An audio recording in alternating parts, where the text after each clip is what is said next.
मेरा सबसे पहला प्रश्न ये रहेगा कि केदारनाथ धाम की जो यात्रा है, तमाम सोशल मीडिया के जो प्लेटफॉर्म हैं उनके माध्यम से हम देखते आ रहे हैं कि जो पिछली बार की जैसी यात्रा होती थी, अब ऐसी यात्रा नहीं रही है। यूथ वहाँ पे बड़ी मात्रा में आ रहा है और हम देखते आ रहे हैं कि जो टेंट वाले हैं, घोड़े खच्चर संचालक हैं, टैक्सी वाले हैं, वो कह रहे हैं कि हमने तो कुछ पैसा कमाया ही नहीं है। और वहाँ पे कंस्ट्रक्शन भी चल रहा है, सरकार के द्वारा तमाम बड़ी बड़ी कंपनियां वहाँ पे पहुंची रहती हैं। तो इस बारे में केदारनाथ धाम की जो यात्रा का जो महात्म है, सबसे पहले आपकी जो जानकारी है उसके बारे में जरा बताएं कि केदारनाथ धाम की जो यात्रा का महात्म है वो किस प्रकार का है।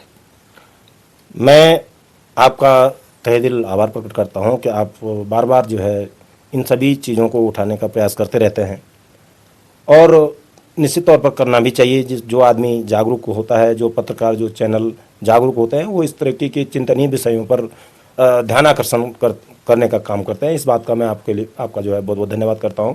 आपने मुझसे पूछा कि केदारनाथ धाम की यात्रा को लेकर के आपका क्या कहना है, तो मैं समझता हूं कि कोई यात्रा केदारनाथ की हो या जीवन की यात्रा हो या देश की यात्रा हो, दुनिया की यात्रा हो, कोई भी यात्रा एक नियम और एक कानून, एक व्यवस्थापन से चलती है। जैसे आपको पता ही है कि पूरा देश जो चल रहा है तो वो संविधान के आधार पर चलता है और संविधान के बिना देश नहीं चलता है। तो वैसे ही हमारे धार्मिक स्थल हैं, उन धार्मिक स्थलों की भी अपनी एक मान्यता है, अपनी एक परंपरा है, अपना एक विधान है और उसका भी एक संविधान है। जैसे आपने केदार के लिए कहा, तो केदार का भी एक केदारखंड का एक केदारखंड का वर्णन है, व्यवस्थागत ढंग से वर्णन है, पौराणिक नियमों के आधार पर, पौराणिक मान्यताओं के आधार पर जो वहाँ का वर्णन है एक एक चीज का। जैसा कि कहते हैं कि यहाँ के हर कण कण में भगवान शंकर का वास है, तो वैसे ही यहाँ के हर चीज का महत्व है। अब सवाल इस बात का है कि आपने यही मेरे को उलझा दिया कि केदारनाथ का माहात्म्य क्या है और केदारनाथ की यात्रा कैसे चल रही। मैं तो आपके सवाल ही में उलझ गया हूँ। मैं कहना चाहता हूँ कि केदारनाथ की जो यात्रा है वो मोक्ष धाम की यात्रा है। वो धाम जो केदार धाम है, वो केदार शब्द का अर्थ ही जो है कि एक केदार का मतलब दलदल से मतलब है। वो दलदल में बसा हुआ स्थान है जिसके ऊपर से सीधे हिमालय है और वहाँ भगवान शंकर तपस्यालीन है। और ये मान्यता है कहीं पर, जब हमने सुना जाना और अपने साथियों से समझो या जो केदारखंड की पुस्तक में वर्णित बातें हैं उसकी जानकारी के अनुरूप मुझे जो जानकारी है, तो ऐसा बताया जाता है कि केदारनाथ की जो यात्रा पर जो लोग जाते हैं वो मोक्ष की कामना के लिए जाते हैं। वहां पर मोक्ष के लिए लोग जाते हैं। बिल्कुल बिल्कुल। लेकिन वर्तमान में कितने लोग वहां मोक्ष के लिए जा रहे हैं, ये बड़ा सोचनीय प्रश्न है। मोक्ष में समझता हूं और हर कोई जानता है कि मोक्ष जो है जीवन के अंतिम पड़ाव पर जाकर के कामना की जाती है। हिंदू धर्म में जब आदमी वृद्धावस्था को पार करने के बाद और भगवान के धाम में जाने की जो उसकी प्रार्थना होती है, जो वो प्रे करता है गॉड से कि भगवान मुझे अब अपने श्री चरणों में स्थान दो, इसके लिए वहां जाता है। लेकिन उस धाम को आज की अनाधुन चकाचौंध ने और सरकारों के द्वारा अपनी मानसिकताओं की पूर्ति करने के लिए जो भी तथाकथित तौर पर जिस भी प्रकार से आप देख रहे हैं कि अनाधुन वहां पर जो निर्माण कार्य हो रहा है, जो वहां पर पुनर्निर्माण के नाम से अपने उल्लू सीधे किए जा रहे हैं, कितने लोगों ने वहां पर जो है अंधी कमाई करने का जो काम आपदा के बाद से कर दिया है, ये बहुत वापों की स्थिति है। और आपने कहा कि आप उठाते रहते हैं 30 सालों से। मैं, क्योंकि मेरा उम्र लगभग अब आधा उम्र ढल चुकी है, मैं अपने हिसाब से आधा बोल रहा हूँ। बिल्कुल। अगर माना कि आज के जीवन में मनुष्य को 100 साल की उम्र है तो मैं 50 पे पहुंच चुका हूँ, तो 50 साल का हो गया हूं। तो अगर 20 साल से जब से मैं होश आवास आया हूं तो हमारा घर ही यहाँ है, केदार धाम के निवासी हैं, मूल निवासी होने के नाते हमारे बाप दादा वहीं काम करते थे। किसी की भैंसें रहती थी, किसी की भेड़ रहती थी, किसी की वहां पर जो है बकरियां रहती थी। हमारी भी खुद की, मेरे दादाजी की भैंसें होती थी। मैं उनके साथ बचपन से ही जाता रहता था। और मैंने भी जब अपना जो है कि अध्ययन काल जो मेरा समाप्त हुआ, मैं छात्र जीवन में छात्र नेता भी रहा, आप भी जानते हैं। और उसके बाद में जब मुझे वो हुआ कि भाई मुझे जब वहाँ केदारनाथ जाने का मतलब मौका मिला, तो वहाँ पर मैंने जो देखा व्यवस्थागत रूप से जो अव्यवस्थाएं थी, मैं उन अव्यवस्थाओं से उलझ गया और मेरा जीवन उधर ही घुस गया। उन्हीं व्यवस्थाओं के सुधार और उनके व्यवस्थापन में आमूलचूल परिवर्तन की मंशा से मैंने वहां पर जो प्रयास किए, इन बातों को लेकर मेरा जीवन घुस गया और 30 सालों से मैं वहां पर संघर्षरत हूं। और मैं कुछ बातों से संतुष्ट था आपदा के आसपास तक, जो 2013 की आपदा आई थी, और जो मैंने लगभग 1996-97 से और आगे लगातार जो है 2012 तक मेरा जो वहां पर योगदान जिस भी रूप में रहा सुधारात्मक दृष्टिकोण, तो मैं काफी हद तक सेटिस्फाई था। जिस प्रकार से हमने वहां पर मजदूरों का जो शोषण था वो रोक दिया था, वहां पर शराब और जो हम मांस वगैरह का जो प्रचलन था वो हमने समाप्त कर दिया था। कई चीजें हमने प्रीपेड की व्यवस्था स्थापित कर दी थी, जिसमें यात्री की लूट खसोट भी बच गई थी और मजदूर वर्ग का जो है शोषण भी बच गया था। बहुत सारी उसमें सुधारात्मक काम हो रहे थे, लेकिन दुर्भाग्यपूर्ण तरीके से 2013 की आपदा में वो सब तहस नहस हुआ, सारी व्यवस्थाएं समाप्त हो गई और ऐसा लग रहा था कि धाम ही खत्म हो गया है। लेकिन वो तो हम धन्यवाद अर्पित करते हैं वो तत्कालीन मुख्यमंत्री हरीश रावत जी का, कि जो उन्होंने धाम को खड़ा करने का जो काम किया, और केंद्र की सरकार थी माननीय राहुल गांधी जी भी पैदल यात्रा करके ये दिखाने का काम किया कि आज भी भगवान शिव का धाम जो है विराजमान है और यहाँ की यात्रा सरल और सुगम हो चुकी है। आप आइए और देशवासी उस आकर्षण में फिर से आए और यात्रा फिर से पूरे लबोलबाब से चलने लगी। लेकिन बड़ा दुर्भाग्य हो गया कि उस आपदा की आड़ में और उस धाम के पुनर्निर्माण की आड़ में जो स्वार्थ सिद्धि का काम किया जा रहा है जिन लोगों के द्वारा, वो ये न सोचें कि कोई नहीं जान रहा है। भगवान अचेत नहीं है, वो चेतनशील है, वो जान रहे हैं, वो देख रहे हैं कौन क्या कर रहा है। जिस धाम में मैं अभी केदारखंड की वर्णन की बात आपसे कर रहा था कि वहां पर जो नंदी जो गण के रूप में, भगवान शंकर के गण के रूप में नंदी स्वरूप में रहते थे, तो भक्त जब दर्शन के लिए केदार धाम पहुंचता था तो भगवान शिव को डिस्टर्ब न हो, उनको बाधा न पहुंचे, उनका ध्यान जो है भंग न हो, उनकी तपस्या में विघ्न न आए, वो नंदी के कान में अपना संदेश देना, अपनी प्रार्थना उनके कान में कह देनी है, बिल्कुल खुद फुसफुसाते हुए, और कि हमारा संदेश पहुंचा देना, हमारी प्रार्थना पहुंचा देना, हमें मोक्ष धाम में, हमें अपने श्री चरणों में स्थान देने के लिए हमारी जो भी जिसकी जो मनसा रहती होगी, इच्छा रही होगी, और वहां जाना था और वहां से वापस आ जाना था। गौरी कुंड में माँ गौरी का जो तप्त कुंड है, उस तप्त कुंड में स्नान करके पवित्र होकर के वहां जाना था और वहां पर अपना संदेश दे करके वापस आ जाना था। ऐसे उस धाम में, शांति के धाम में, आज हमने MI-26 हेलीकॉप्टरों के माध्यम से जो पुकलैंड मशीन पहुंचा दी है, जो JCP पहुंचा दिए हैं, JCB जो मशीनें पहुंचा दी हैं, और जो हम लगातार वहां गौरीकुंड सोनप्रयाग समुद्र तल पे सोनप्रयाग और उससे हिमालय तक जो है 20 ट्रैक्टरों के माध्यम से हजार टन लोहा उस दलदल में पहुंचाने का जो काम कर रहे हैं। एक बार निर्माण करने के बाद फिर से उजाड़ दिया जा रहा है, करोड़ों का निर्माण करवाना है, फिर उसके बाद करोड़ों का उसको तोड़फोड़ करके फिर से निर्माण। ये कौन सी मानसिकता है, ये चल क्या रहा है, इससे हम बहुत क्षुब्ध हैं और बड़ा अफसोस हो रहा है कि कोई इस बात पर कहने के लिए राजी नहीं है कि ये हो क्या रहा है। केदारनाथ, सोनप्रयाग से केदारनाथ की 25 किलोमीटर की पैदल मार्ग की जो दशा उन ट्रैक्टरों की चलने से हो गई है। ट्रैक्टर इतना भारी लोडर उठाते हुए जब जा रहा है तो पत्थर जमा हुआ पत्थर भी टूट करके छद्रबुद्ध हो जा रहा है। सरकार तो बहुत ही अच्छा काम कर रही है और आप कह रहे हैं वहां पे कि वहां पे ऐसा नहीं होना चाहिए, ऐसा क्यों? देखिए, अगर हम आपके इस सवाल का जवाब देंगे तो निश्चित तौर पर इसमें राजनीतिक चोला चमकाने वाली बात फिर वो लोग कहेंगे, लेकिन मैं पहले ही कह चुका हूं कि देश संविधान से और धर्म विधान से चलेगा। अगर धार्मिक स्थल की जो मान्यता और जो परंपरा को नजरअंदाज करते हुए आप वहां खुर्द-बुर्द करने की कोशिश करेंगे और उस धाम को आप किसी निजी हाथों में सौंपने की कोशिश करेंगे तो इसमें हमें मजबूर होकर बोलना पड़ेगा। और मुझे ही नहीं, मैं तो कह रहा हूं इस घाटी के हर लाल को, हर माल को बोलना चाहिए। हर लाल जो यहाँ का बेटा है, और हर माल में उसको कहता हूं जो शक्ति रखता हो, सामर्थ्य रखता हो, जिसकी आत्मा में बोध हो इस बात का कि हमारे केदार धाम का महत्व क्या है, वहां का मातम्य क्या है। हम सब कुछ कर रहे हैं, वहां पर अनधुन चकाचौंध कर रहे हैं, और यशस्वी प्रधानमंत्री और तेजस्वी मुख्यमंत्री ये जो कुछ भी कर रहे हैं उससे लाभ किसको मिल रहा है ये तो हमें जानना पड़ेगा, महसूस करना पड़ेगा। इसको हमें, मैं समझ गया आपका इशारा किस तरफ है। अभी वहां पे सरकार के द्वारा एक बड़ा कदम लिया गया है, वहां पे रोपवे। आप तो ये समझ लो कि पहले बहुत दुर्गम यात्रा हुआ करती थी, अब वहां पे सरकार के द्वारा रोपवे का निर्माण कर दिया गया है। और अडानी जी को भी मेरे समझ से मैंने सुना था, पढ़ा था, आधिकारिक जानकारी तो मेरे को है नहीं, लेकिन वो उसका ठेका भी अडानी जी को दे दिया गया है। तो अब तो वो यात्रा, केदारनाथ धाम की यात्रा बहुत ही सरल हो जाएगी। तो इसमें आप क्या विचार रखते हैं कि वहां पे रोपवे जो बना रही है सरकार, उससे फायदा होगा कि नुकसान होगा?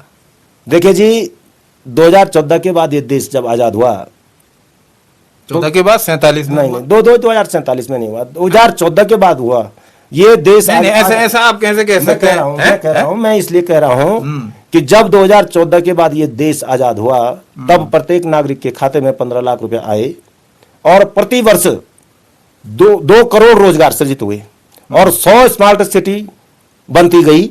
और उस 100 स्मार्ट सिटी में से एक स्मार्ट सिटी केदारनाथ को बनाने का जिन लोगों का जो सपना है, अब वो साकार होगा कि जुमला साबित होगा, वो तो भगवान शंकर जाने।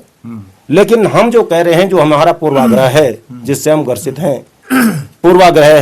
ग्रसित हैं, उसमें यह है कि यदि अगर इन्होंने उन 100 स्मार्ट सिटियों में से ये रोपवे का स्मार्ट सिटी बनाने वाला जो कार्यक्रम इनका चल रहा है, जिसको 4,000-5,000 करोड़ की स्वीकृति की बात अभी कही जा रही है, और हो सकता है कि वो हो ही नहीं वाला होगा, क्योंकि जब ये लोग कहते हैं कि हम हैं तो सब मुमकिन है, या जो है वो सब मुमकिन है, हो सकता है कि वो भी मुमकिन हो, लेकिन हम इसको जनहित के मद्देनजर विचारणीय मानते हैं। इसको जनता के बीच इस यक्ष प्रश्न को करना चाहते हैं।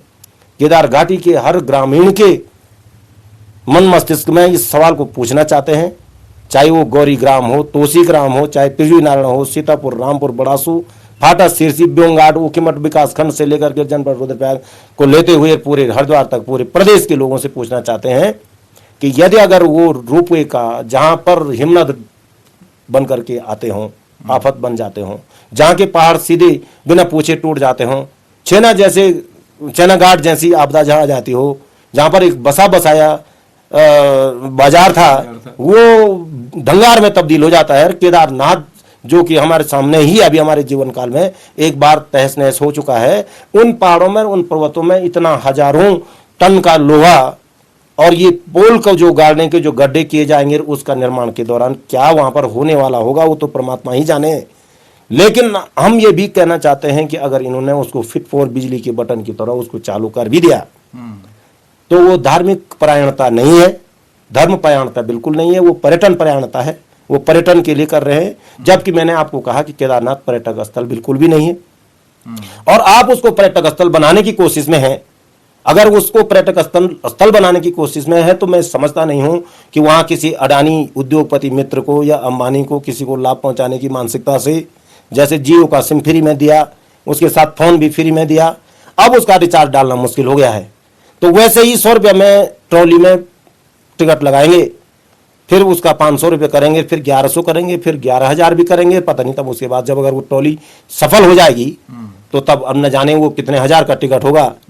और आदमी की आदत जब बन जाएगी तो वो 5 रुपये का पैक पीता था, फिर 25 का पीने लगा, फिर 500 का पीने लगा, अब वो 2,000-2,500 का पैक जरूर शाम को पी रहा है। तो वो आदत देने की बात है। तो वो ट्रॉली में भी आदत जब देंगे तो उसको जाना है, लेकिन उसकी आजीविका कहाँ जाएगी? वो यहाँ के ढाबे वाले को नहीं जाएगी। यहाँ के होटल वाले जिन्होंने कर्जा लेकर के करोड़ों के कर्जे में होटल बना दिए हैं, वो यात्री आएगा 1800 का एक ही बार टोकरे में भर करके केदारनाथ जाएगा।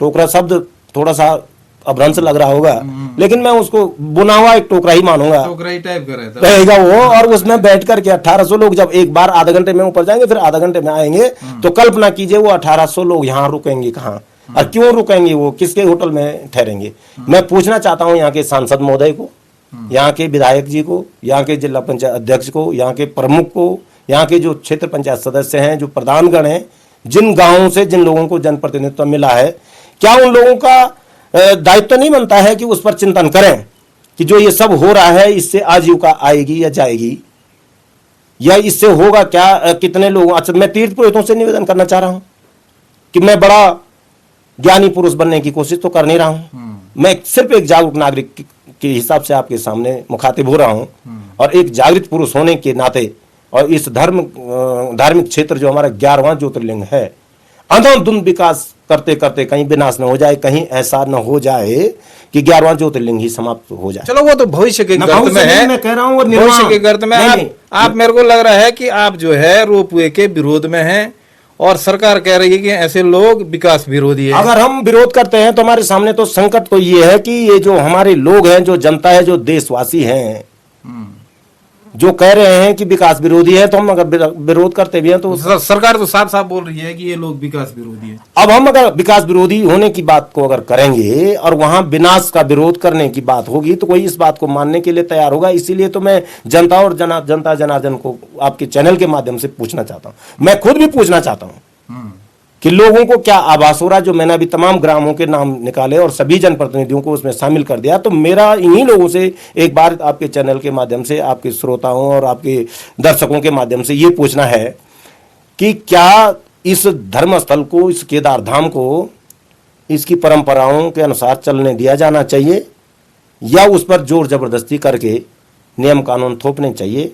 मैं ये पूछना चाह रहा हूं।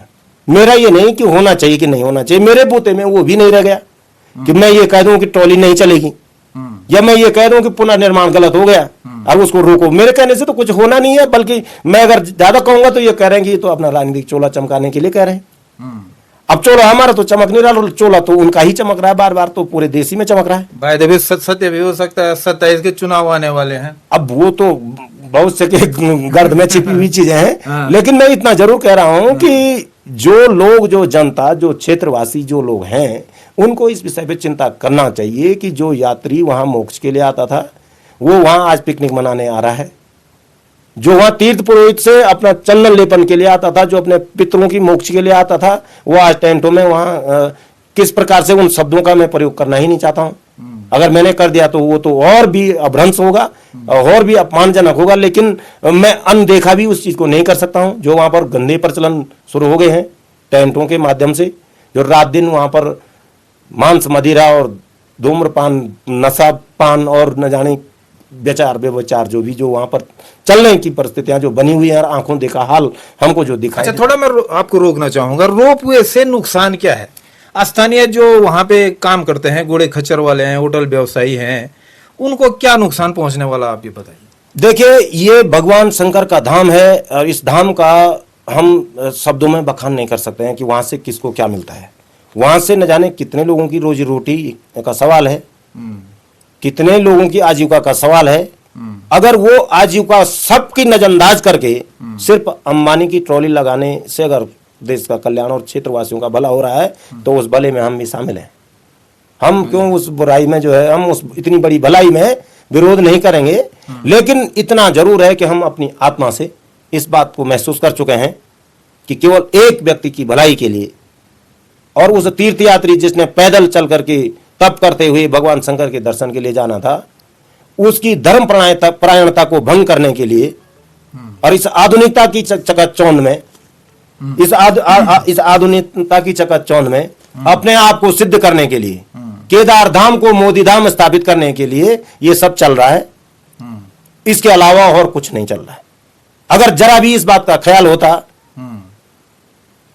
जरा भी इस राष्ट्र के शीर्ष पद पर बैठे हुए व्यक्तियों को, जो वर्तमान में हैं, अगर उनको जरा भी इस बात का ख्याल होता तो वहां पर जो हमारी माई थी, वो तपस्वी एक माई, क्या नाम उनका था, जिनकी वो गुफा थी, क्या माई थी आपको ध्यान नहीं, मेरे ध्यान कर, हाँ, लेकिन उस गुफा में 25 वर्षों तक जो है उस माता जी ने तपस्या की और वो तपस्या लीन रही। उनकी गुफा उनके नाम के बजाय उस गुफा में 2 दिन के लिए माननीय प्रधानमंत्री मोदी जी जाने के बाद उस गुफा का नाम मोदी गुफा कह दिया। और केदारनाथ में जब राहुल गांधी जी का एक कार्यक्रम लगा और राहुल गांधी जी उसको अत्यधिक गोपनीय कार्यक्रम के रूप में वहां पर भक्तों के लिए भंडारे के रूप में चला रहे थे और अपना उन्होंने भी साधना के रूप में, पार्टीगत कार्यक्रम नहीं था, दलगत कार्यक्रम नहीं था, वो जब वहां गए तो वहां 400 लोगों को ऐसे पीछे से भेजा गया कि जहां पर राहुल गांधी दिखाई देगा वहां पर केवल मोदी मोदी मोदी का नारा करना है। तो हमने कहा यार अब ये मोदी धाम ही हो गया, गुफा तो मोदी गुफा हो ही गई, लेकिन जब भगवान शंकर के मंदिर के प्रांगण में कोई राजनीतिक व्यक्ति जाएगा और उसके सम्मुख ये प्रदर्शित कराया जाएगा कि ये मोदी धाम है, तुम्हारा धाम नहीं है, तो ये सब चल रहा है। और इसमें ज्यादा अगर हम बोलते हैं तो न जाने हो सकता है कि आपके ऊपर तक गाज गिर जाएगी, क्या पता क्या हो जाएगा। जब हमने वहां पर रुद्रपुर में जो है ये बिजली विभाग की कोई लाइन बन रही है, वहां पर कोई पावर हाउस बन रहा है, पिटकुल की वो जो योजना बन रही है, वहां पर जब प्रशासन के बीच और क्षेत्रीय जनता के बीच में संघर्ष चल रहा था तो हम उसमें बीच में चले गए सामाजिक कार्यकर्ता की हैसियत से। तो हम पे मुकदमा लग गया। वो मुकदमा हम पुलिस की जांच में आ रखे हैं। जब हमने केदारनाथ के टेंटों के आवंटन पर, जब बाहरी व्यक्तियों को टेंट आवंटित किए जाते, कुंड में हमने जब आंदोलन किया, उस मुकदमे में हम जमानत पर बाहर हैं। घोड़े खच्चरों की क्रूरता के नाम पर जो गौरी मौलकी के द्वारा भाटा में एक केंद्र बनाया गया है, उसमें घोड़े भूख से अपने गोबर को खुद खा रहे हैं। उसमें मैं उन घोड़ों को छुड़ाने के लिए गया, वहां पर मेरे पे घोड़ों का मुकदमा, चोरी का मुकदमा लग जाता है।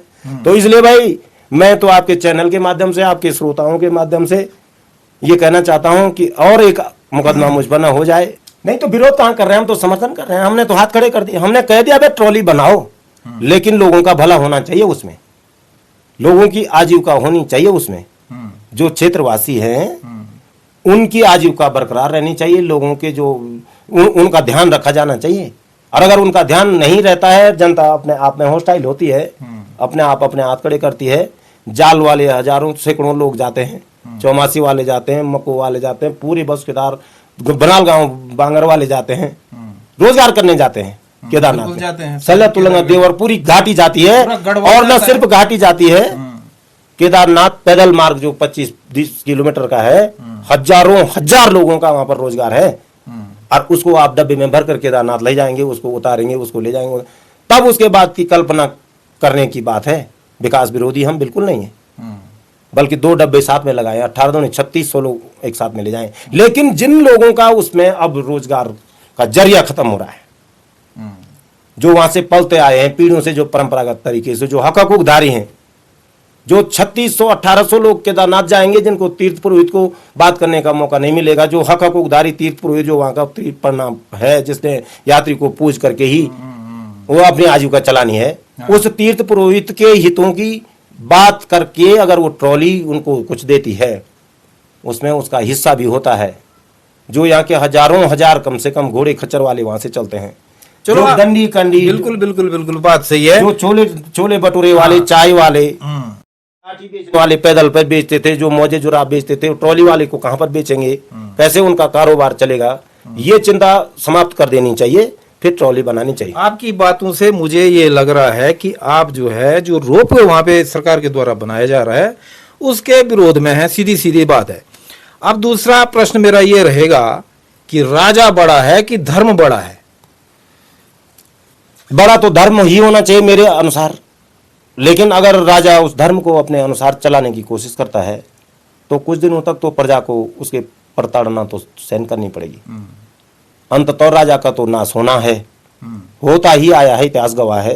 धर्म तो सदा चलता आया है, सदा चलेगा, परंतु उसकी मान्यताओं से, उसकी परंपराओं से खिलवाड़ करने वाले राजा का क्या हश्र होता है, वो इतिहास के पन्नों को पलटने के बाद पता चल जाता है।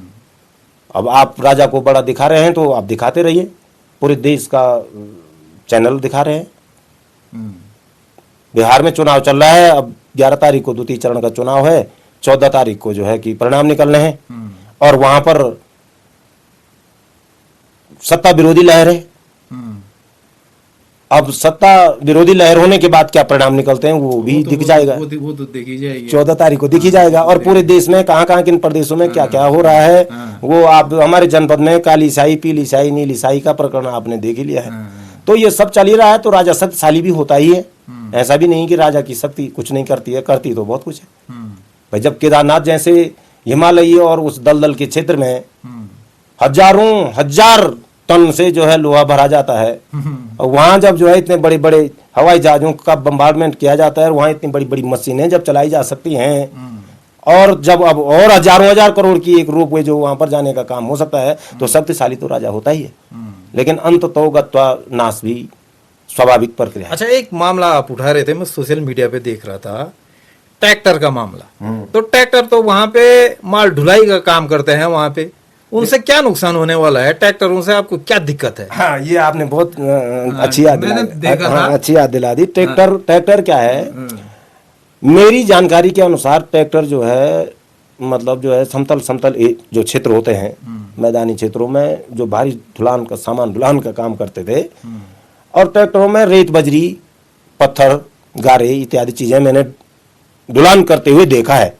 और उबड़ खाबड़ स्थानों में जहाँ मतलब आम गाड़ी नहीं जाती है, वहाँ ट्रैक्टर थोड़ा ताकतवर वाहन है, तो बड़े टायर रहते हैं, और उस पे जैसे 4x4 का इंजन रहता, तो उस वजह से वो जो है कि दलदल में इसमें निकलने के लिए वो प्रयोग में लाया जाता है ट्रैक्टर, पूरे देश में सभी जानते हैं। लेकिन ऐसा तो मैंने पहली बार देखा कि ट्रैक्टर को पर्वत पे भी चढ़ाया जा रहा है। ये हमारा सोनप्रयाग अक्षर केदारनाथ पूरा पर्वत है, कुछ हिमालय पूरा पर्वत है वो, और रास्ता पूरा चढ़ाई वाला, स्टीप ढलान वाला है। अगर दुर्भाग्यवश वो ट्रैक्टर पीछे आ गया, जब वो लकड़ी के गुटके उसमें फंसाते रहते हैं, जब पत्थर लगाते रहते हैं, अगर उस समय वो पीछे आ गया, रात को हो या दिन को हो, यात्रा तो 24 घंटे की चलती है, और ये यात्रा काल में भी उसको चलाते हैं, तो न जाने कितने लोगों का वो संहार करेंगे। पर दुर्भाग्य अभी तक ऐसा भगवान केदार की कृपा है कि वो कुछ ऐसा अभी तक हुआ नहीं, लेकिन कठिनाइयां बहुत हुई हैं, कई बार हुआ है वहां पर जो है कि उस ट्रैक्टर से दिक्कतें हुई हैं।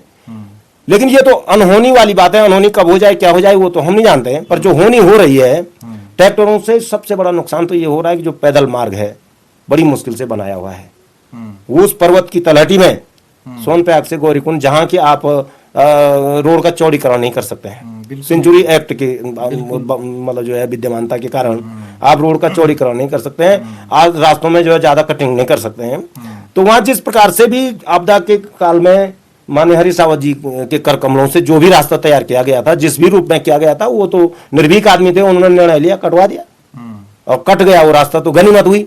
लेकिन उसको तोड़ने का जो काम कर रहे हैं ये ट्रैक्टर ही कर रहे हैं, उनमें पत्थर लगे हुए हैं, सीमेंट के बीच में चिपका करके वो पूरा रास्ता गड्ढा युक्त हो गया है, क्षतिग्रसित हो चुका है, पूर्ण रूप से क्षतिग्रस्त जिसको कह सकते हैं। पैदल चलने के माफिक नहीं है वो, के लायक नहीं है। अब जब पैदल चलने के लायक नहीं है, आप लगातार उसमें 20 से 25 ट्रैक्टर चला रहे हैं, वो ट्रैक्टरों की स्वीकृति किसने दी, जांच का विषय है। उन ट्रैक्टरों की सामर्थ्य वहां तक चलाने की है कि नहीं है, वो लीगल भी है कि नहीं है, कौन कौन उसको किस रेट पे चला रहे हैं। घोड़े का तो रेट का पता रहता है, ये कितने में रेट में डालेगा, 2000 में, 2500 में, 3000 में, लेकिन उस ट्रैक्टर के ढुलान के क्या रेट हैं वो किसी का सार्वजनिक नहीं है, कितने वो चक्कर मारेगा और उसकी वैधानिकता क्या है, ये अनाधुन चकाचौंध के आड़ में और जो लूट करने का काम किया जा रहा है, उसमें जो रास्ते को नुकसान पहुंच रहा है, और उसका जो डीजल जो जलने का काम हो रहा है चढ़ाई में चलते हुए, जो डम डम डम डम डम डम डम डम डम करके जो पॉल्यूशन जो हो रहा है उस हिमालय क्षेत्र में, तो वो नुकसान है। जो आखिरी नुकसान मैं बताना चाहूंगा कि अंततोगत तत्व कर तो रहा है, वो ढुलान का ही काम कर रहा है। वो ढुलान का कार्य अगर श्रमिकों के माध्यम से या घोड़े खच्चरों के माध्यम से होता तो कई लोगों में जाता। अभी तो वो 20 ट्रैक्टर हो सकते हैं एक ही मालिक के होंगे, अगर वो एक ही मालिक के होंगे तो फायदा तो एक ही आदमी को गया ना। पर मैं कह रहा हूं ये ट्रैक्टर का जो मसला है वो जांच का विषय है, और जिलाधिकारी को, यहाँ के सांसद महोदय को, यहाँ के विधायक जी को और उत्तराखंड के मुख्यमंत्री जी को इस ट्रैक्टर के प्रकरण पर संज्ञान लेना चाहिए कि इसमें क्या गोलमाल हुआ है। आखिर उतनी चढ़ाई पे जब ट्रैक्टर चलाने वाले ने रिस्क लिया है तो किस रिस्क में लिया, कितनी गाड़ी कमाई उसमें है, और किन लोगों के गले पे छुरी लगते हुए वो कर रहे हैं।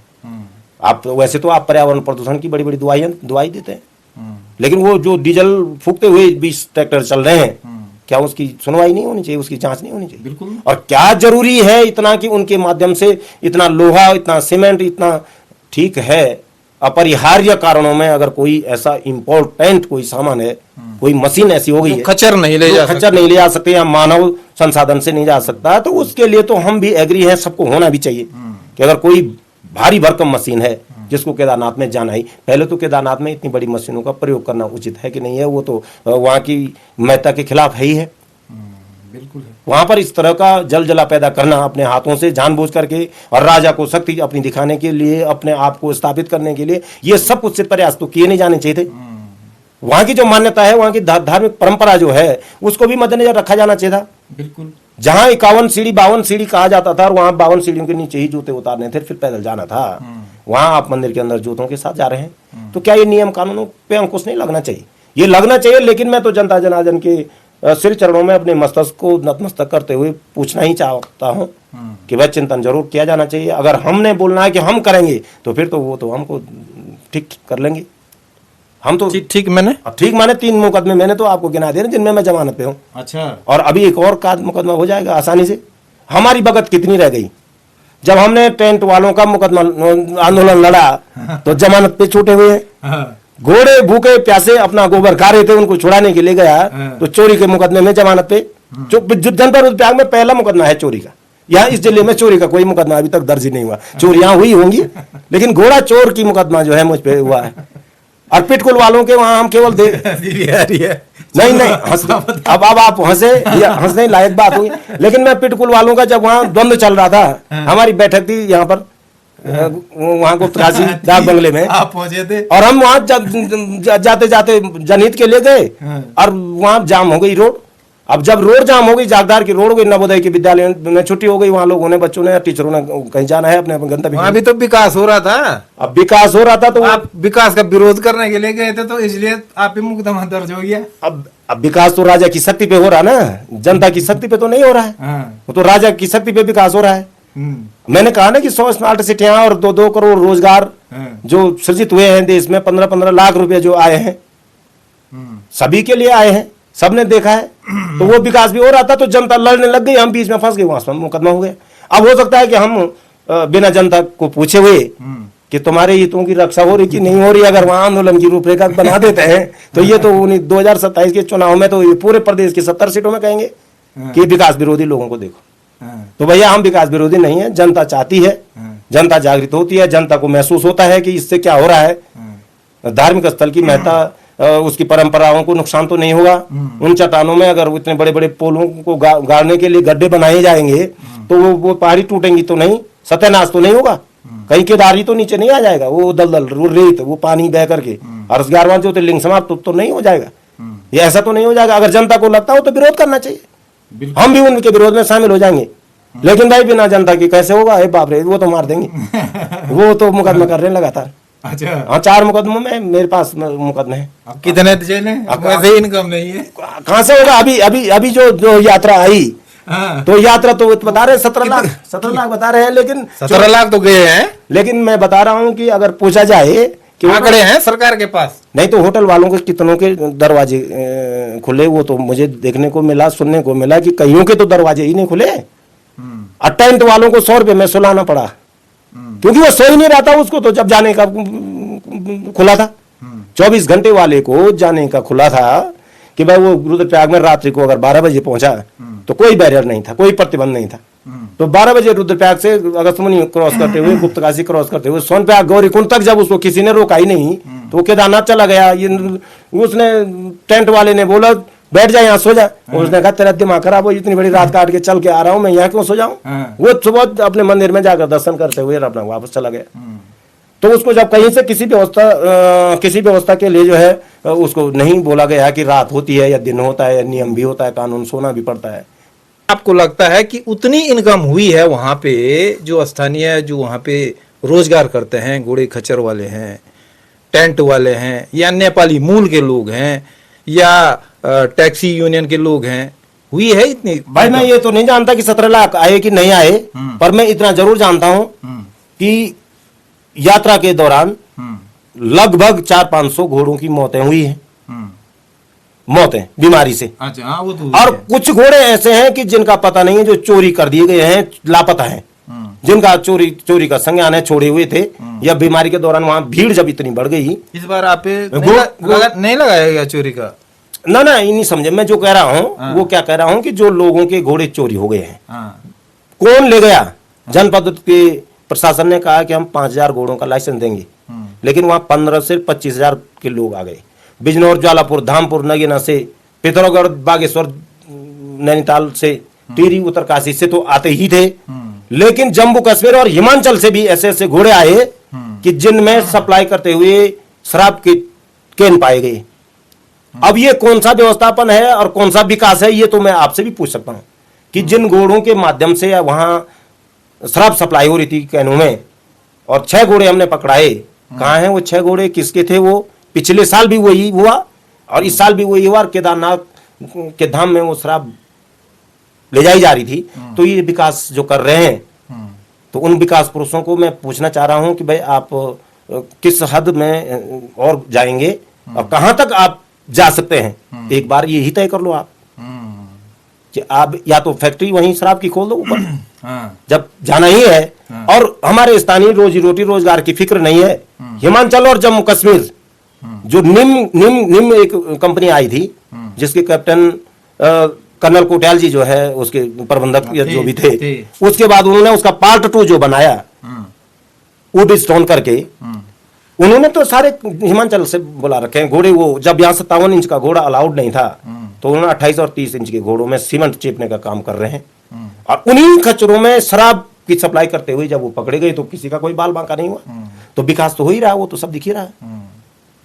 तो मैं यही कहना चाहता हूं कि भाई जनता आज भी मेरे ख्याल सोचने के लिए मजबूर होना चाहिए। और बिना राजनीति किए हुए, बिना किसी चोला चमकाए हुए, पेट की आग जो रोजी रोटी आने के बाद बुझती है उसकी चिंता करते हुए और अपने आराध्य देव भगवान शिव के धाम की परंपरा और मान्यताओं को मद्देनजर रखते हुए उस धाम को चलाने की लड़ाई को लड़ा जाना चाहिए। और ये निश्चित है कि अगर नहीं इसकी अनदेखी की गई और इसमें यशस्वी प्रधानमंत्री तपस्वी की बात आई तो ये नहीं होगा। वो तो जिस दिन तक उनका जीवन काल चलेगा, उनका राजनीतिक प्रभाव जिस दिन तक होगा उस दिन तक चलेगा। शिव का धाम है, वो अनादि अनंत काल तक चलने वाला है। हम लोग वर्तमान में कुचले जा रहे हैं। हमारा जो नुकसान हो रहा है, क्षेत्र का जो नुकसान हो रहा है, जो लोग बैंकों के किस्त नहीं दे पा रहे हैं, जो आत्महत्याओं के कगार पे आ गए हैं, जिनकी रोजी रोटी नहीं बन पाई, जिसकी बेटी की शादी खड़ी हो गई 17 लाख यात्री आने के बावजूद भी, और तब भी जिनको उसकी चिंता नहीं सता रही है, तो भाई ऐसे राजा महाराजाओं को मैं प्रणाम करता हूं कि जिनको कोई फिक्र नहीं है। विनाश हो तो हो, लेकिन हमारा नाम का वहां धाम बनना चाहिए। और उनके गुणगान करने वाले आंखों के अंधे और कान के बहरों को अब मैं क्या कह सकता हूं।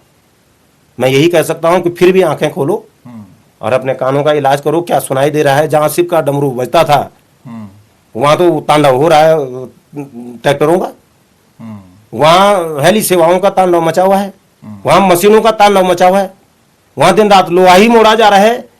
जहां की घास काटना भी जुल्म था उस हिमालय में, उस शांति के धाम में। और वो उस ऐसे विकराल देव से छेड़ोगे जो सृष्टि का संहार करने में देर नहीं लगाता है, तो मैं क्या कह सकता हूँ। इन्हीं शब्दों के साथ आपका बहुत बहुत धन्यवाद। और क्षेत्रीय जनता से मेरी प्रार्थना रहेगी कि इस विषय पर मजाक में न लें। बहुत संवेदनशीलता के साथ में एक एक जनमानस को इस पर सोचना चाहिए। और मेरे टूटे फूटे शब्द जिन तक जहां तक जैसे पहुंचे हों गौर करने की कोशिश करें, क्या पता कुछ हो ही जाए। चलो, बहुत बहुत धन्यवाद। ये थे हमारे साथ अवतार सिंह नेगी जी।